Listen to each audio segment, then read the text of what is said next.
Hello and welcome to my garden and the dinosaurs who live there. Today I want to talk hostas. I'd like to take you around the garden and show you the hostas that I'm growing. I grow quite a few because I am a bit obsessed with hostas. And I'd also like to talk about how I try to prevent slug and snail damage.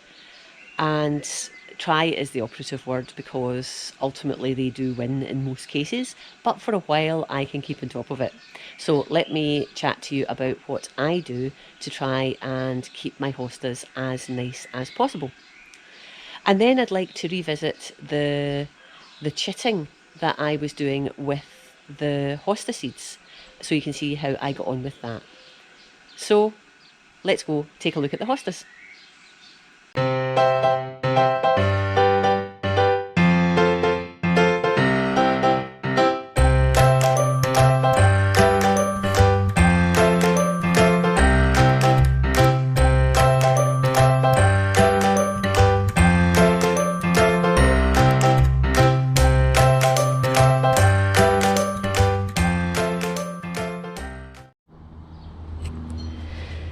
So I've moved some of my potted hostas together to see if they look a little bit nicer together in this way. This is now hosta corner.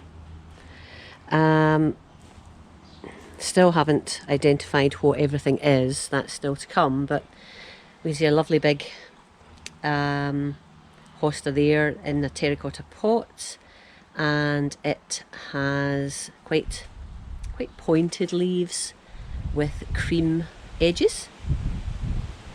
And here we have a really big one. Let me just check that I don't know which variety this is. Yeah. Similar shaped leaves to the other one, but with a sort of lime green edge to them. And here we have Liberty, I think. Is this Liberty? Yeah, this is Liberty. So this is a more rounded leaf, slightly bigger yellow edge to the leaves. That's nice. And here we have a plain coloured one. And this is Millennium, this one. And I think I've got some Millennium in other pots as well, now I think about it. Down here, just a hosta that I dug up from the bed, the flower beds, to try and get them away from slugs. So we'll see what they're like when they unfurl, but again they've got the yellow edge to them. And down here we have, looking a bit worse for wear, I suppose, cool as a cucumber, this one. So it's a small leafed hosta. It's quite I think probably it would be termed a small hosta rather than the other sizes that we have. So with these two hostas, you probably noticed that I've got something in top dressing the pot, and it's actually oyster shell. I give oyster shell to the chickens so that they can get the calcium from it to help with their eggs, and the shells of their eggs in particular. But of course it's quite sharp oyster shell. So the idea is that this is going to be one of the defences against nasty slugs. Another defence is this copper tape that's around the base of the pot, which is fine if the slugs are crawling up here, the slugs and the snails, but of course they can get onto the leaves from other plants as well, so it's not foolproof. And I'm just going to get something else to add to this.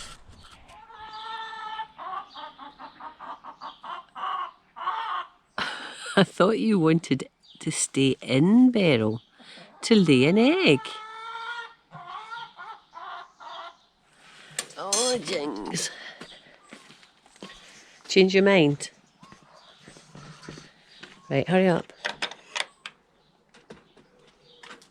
There. Come on.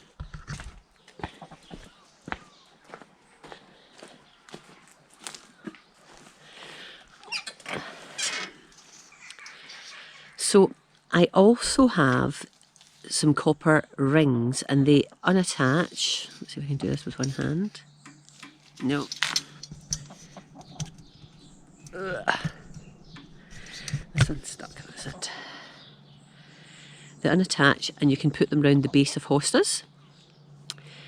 And the copper rings, just the same way as the copper tape, is something that slugs and snails don't like going across. They don't like actually going onto the copper. I've heard folks say it gives them little shocks. I don't know if that's the case, but I have noticed that they don't like to go across copper. So that's why I do use the tape quite extensively, and sometimes these rings.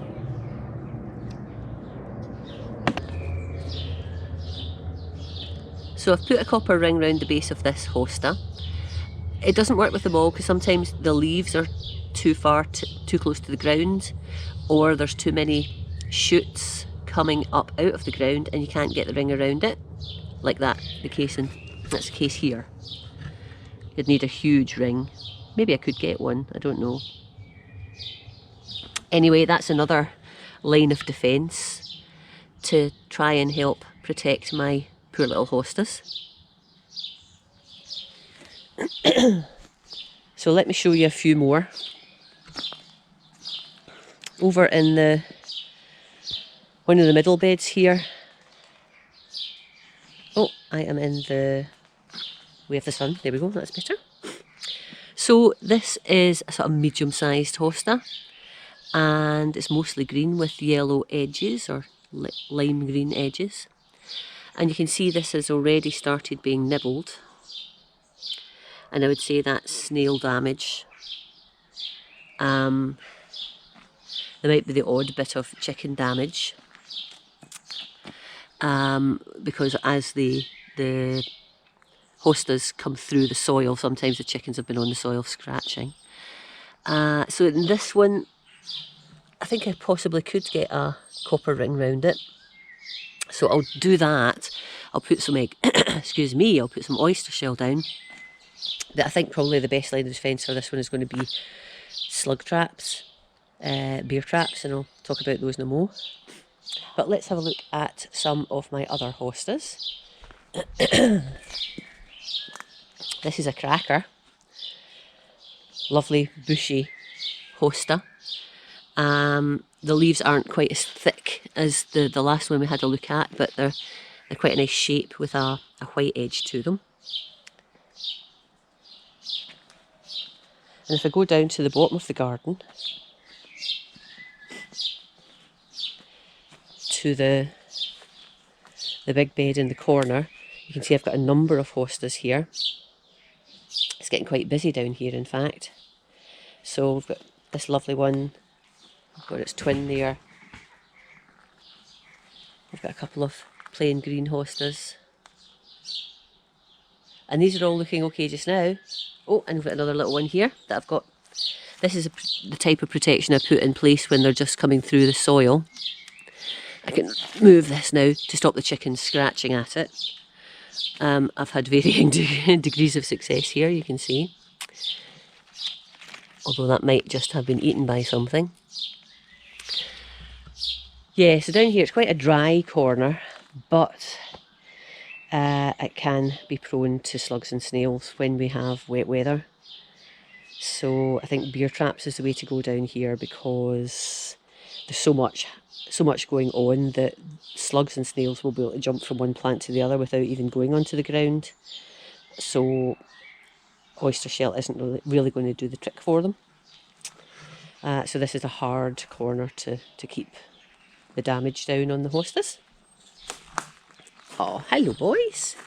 It's a lovely, lovely sunny morning. And there's, can you see Henry? I actually can't see what the camera is seeing because of the sun. There's Henry, and there's Colin. You can see Colin because he's white. I'm just moving over here. Now, as you can see, there's a bit of work to be done, trying to clear up some weeds and so on. What's the real name of this? I can't remember. In Scotland we call it sticky willy because it sticks to clothes and stuff. I can't remember what its real name is. Could someone tell me? Just in here we have another lovely hosta with some sticky willy sticking through it. So yeah, a bit of work happening, or needing to happen in this bed. But lots of lovely hostas.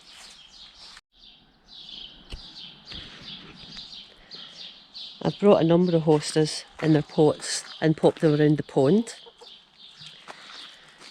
So we can see a couple here of plain green. I think they're slightly different varieties though, because the leaf shape's different. There's one and there's the other. I think one of them might be one of the millenniums, and one might actually be Big Daddy. And we've got this lovely little one here. All looking nice and healthy just now. They've got oyster shell in the pots. We've got some copper tape around that pot. I'll need to put some copper tape around this pot. I should be able to stave slugs and snails in these ones. And over here we have the other one, either Big Daddy or Millennium, I think. And we've got one of the copper rings and copper tape and eggshells, oyster shells. So here's hoping. And then we've got another lovely little one down here. I'll need to put some copper tape around there. But this is beautiful. Sort of small to medium sized hosta with lovely shaped leaves. And looking so fresh and unblemished at the moment. Okay, in one of the terrace beds, here we have, this is a cute little hosta, and you'll see that actually some of the leaves are almost half and half, yellow to green, which is quite cute.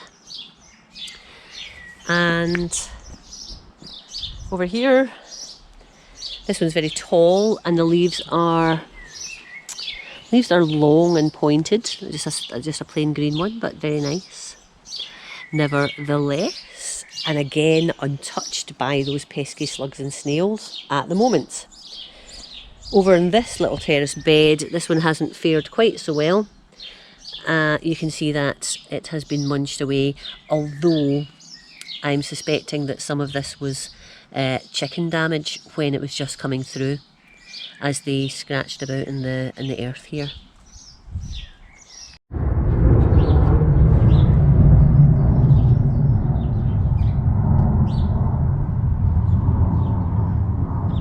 So this is an actual purchased beer trap. You can just use cups or plastic tumblers or whatever, but this one is bought purpose made as a beer trap for slugs.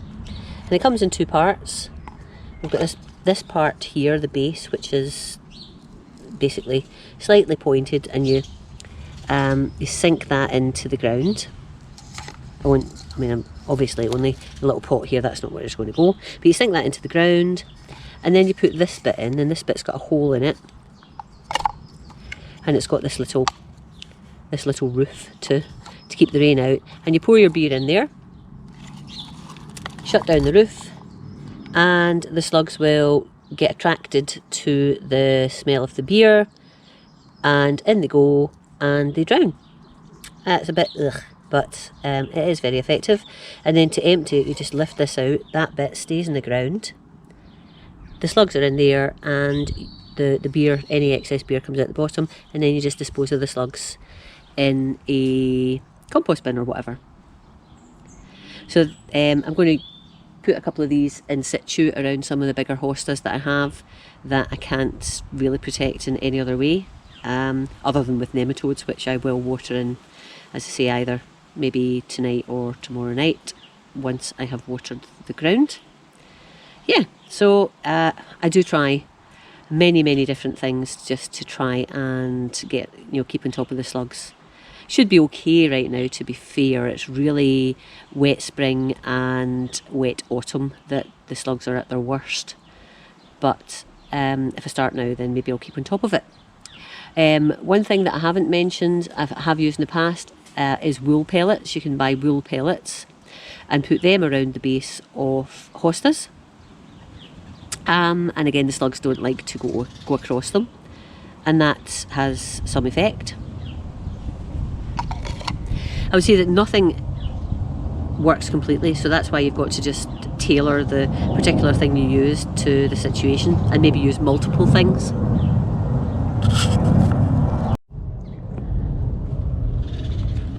So I have sunk the beer trap into the ground there. And I am going to pour in some, well, it's lager, not beer. Just get the cheapest you can, you know, shop's own beer or lager. I haven't really done a test to see whether slugs prefer beer or lager, or indeed which variety. Right, there's a little lid on. It's quite pretty, so it doesn't, you know, detract from the plants around it. And it's, you know, it's a brown colour, so that's good. And that's it done. And I'll just check that every so often.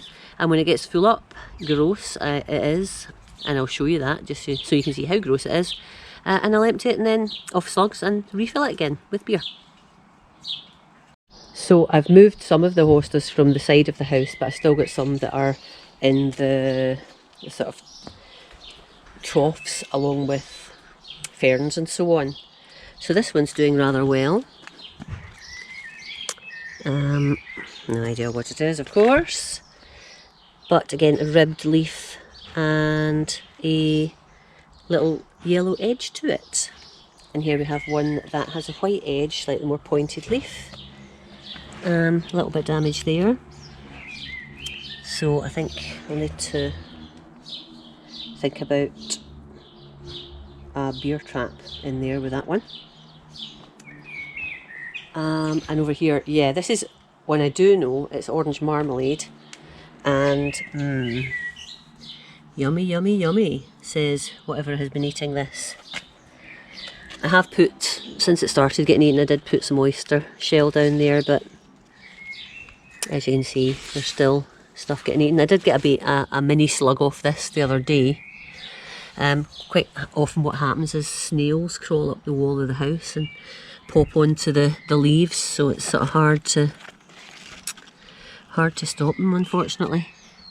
But we'll see how that goes. I do like orange marmalade. I might just move it. Oh god, I thought I saw a snail there, but it's not. It's just a fern unfurling.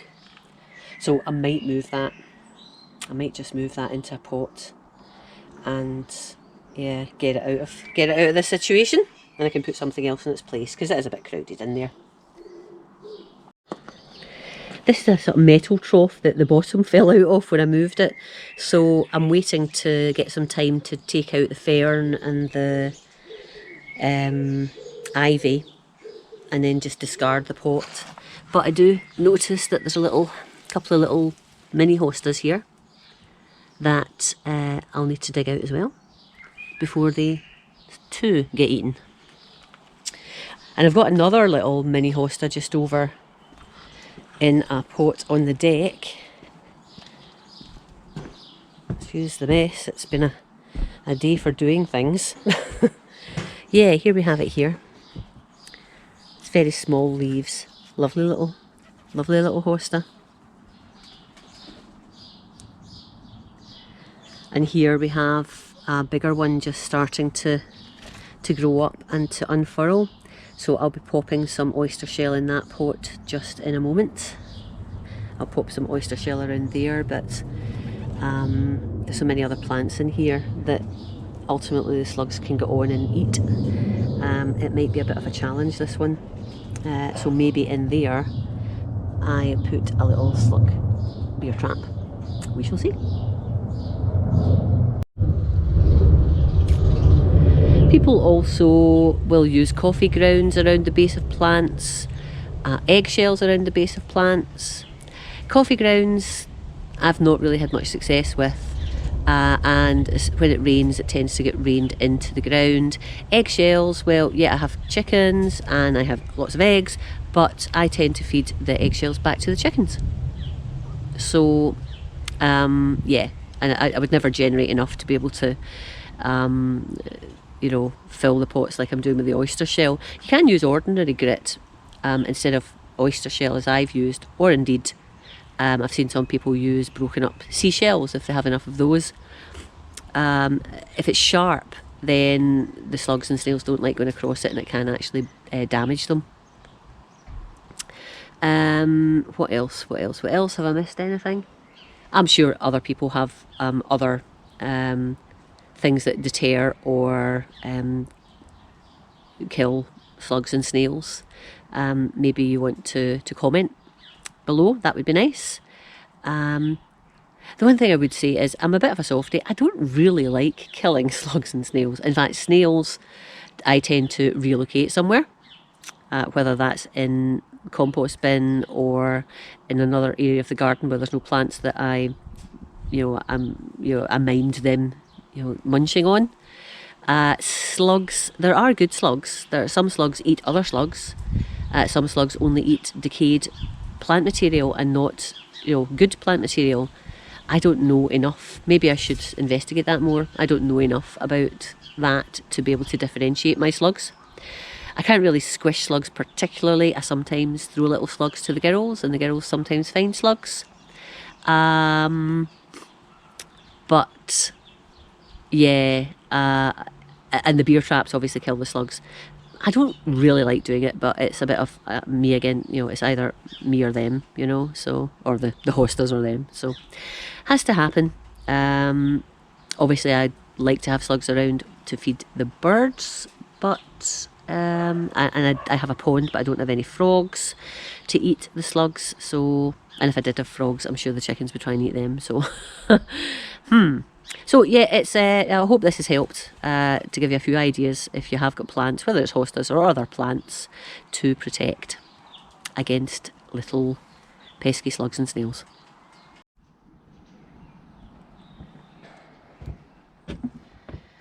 Now, anyone that's dealt with hostas before knows that to increase the amount of hostas you have, you can split the hosta plants by cutting down through the roots and splitting them up, and that's really easy to do. You can get lots and lots of hosta plants as your existing hosta plants mature.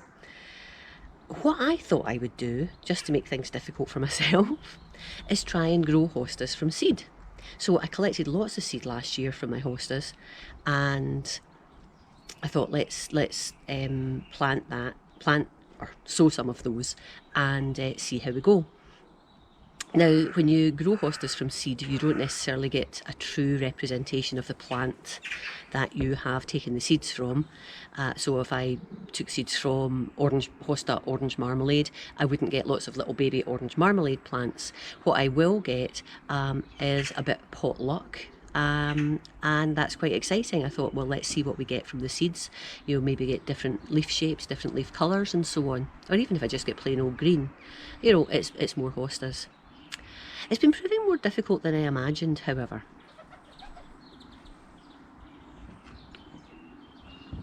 So, first of all, what I did was I just sowed some seeds. And here's the second batch of seeds that I sowed. And I have, let me just see if you can see that. I've got 3 little plants, but they've been in here since the 8th of February and they're not really doing much. I'm going to take them out of here now and put them in little pots just to see if a change of scene will improve how they're growing. But and I'd sown maybe about 20 there, and I've got germination rate of 3. Not great. So what I thought I'd try is chitting the seeds, and that's what I've got here. And what I did was, and I set this up, there's a video that I'll put a link to, that where I demonstrated what I was going to do.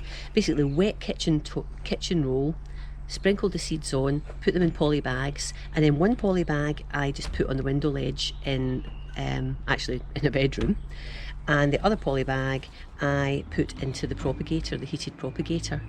And first of all, what I'd like to do is just see the difference in how many of the seeds have chitted. So, and I have had some chit. Now bear in mind this was the 6th of March. So, and this is now the 30th of April. So it has been a while. So this is the one that was in a room. Now, let's see. So basically, I have 1, 2, 3, 4. Oh, there's another one there. 5, maybe 5. Come on, oh no, it's stuck in the kitchen roll. So this is a little tiny one, this is a bigger one. Let me just see if I can, I don't know how close I can take this with this camera. But there's the seed.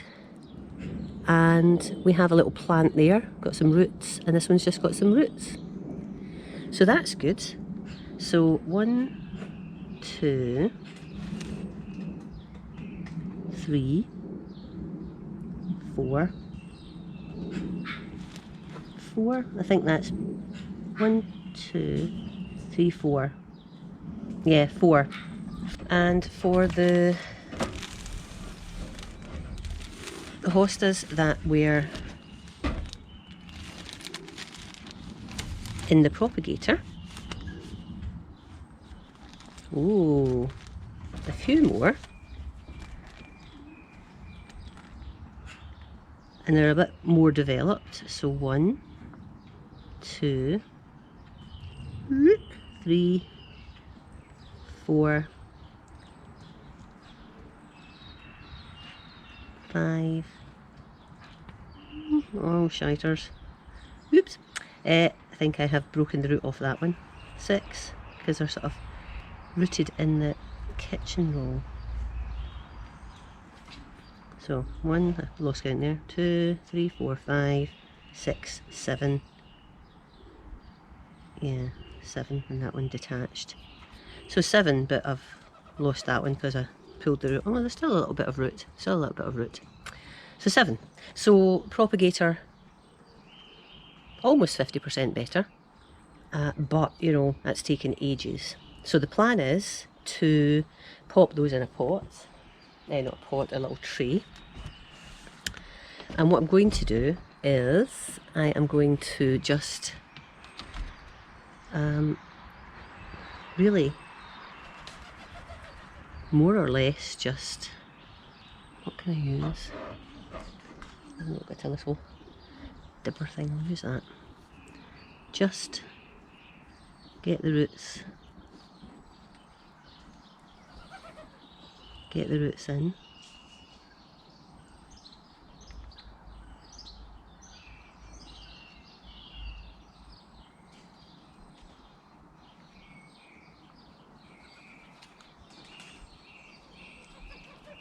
With these maturer ones.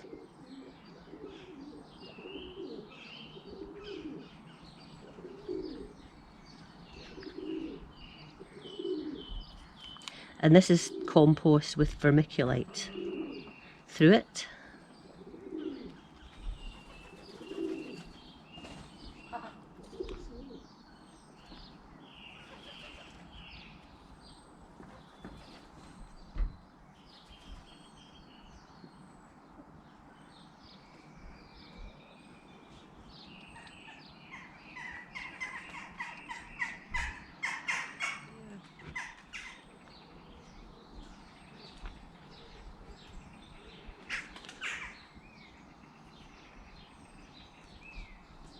Is that me? That's me. So that's my little babies. I think I'll just put them on a window ledge again just to see how they go. It was dampened, the compost, before I put them in, so I don't need to do anything else with those.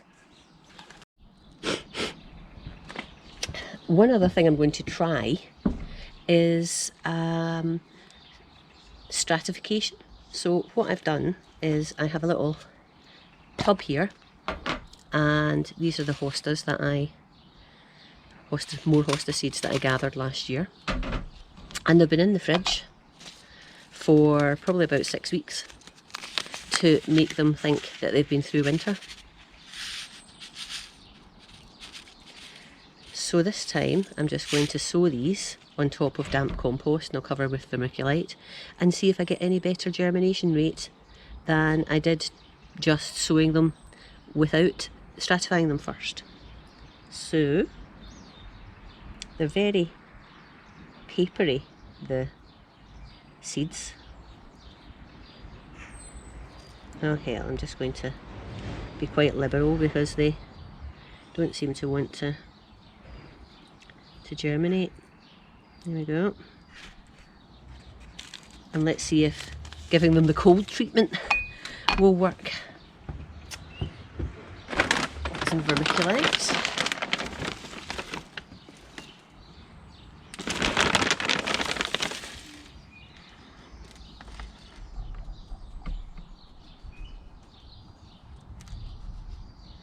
There we go. So I'll keep you posted on the progress of all these guys. I'll put these little ones in pots in a second.